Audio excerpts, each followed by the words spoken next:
तर पुण्यातील केतन अगरवाल हत्या प्रकरणी पोलिसांकडून लोहगडावर हत्येचं सीन रिक्रिएशन केलं गेलं। सिया चेतनला लोहगडावर नेत पडताळणी केली गेली।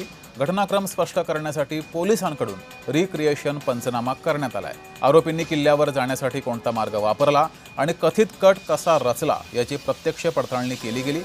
अगरवाल आणि गोयल कुटुंबांनी 19 जूनला सियाचा वाढदिवस एकत्र साजरा करण्याचं ठरवलं होतं।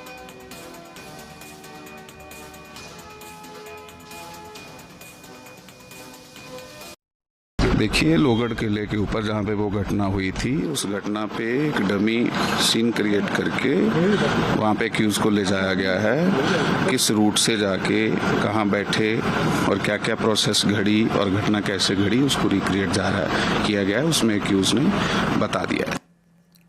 तर लोहगडावरील केतन अगरवाल हत्या प्रकरणाच्या तपासाला वेग आलेला आहे। सियाचे आई वडील यांची तब्बल 12 तास चौकशी केली गेली।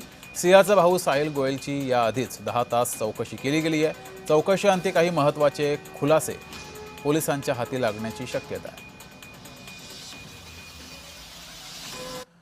केतन अगरवाल हत्या प्रकरणामध्ये आणखी एक अपडेट समोर आली आहे। हत्येसाठी सिया आणि चेतननं इंटरनेटवरून माहिती घेतली होती।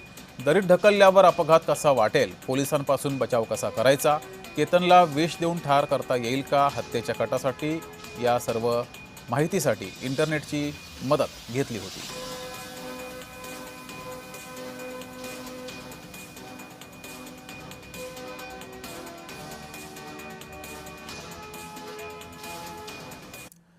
शिर्डीमध्ये ममदापूरमध्ये 2 गटामध्ये हाणामारी झाली। Social media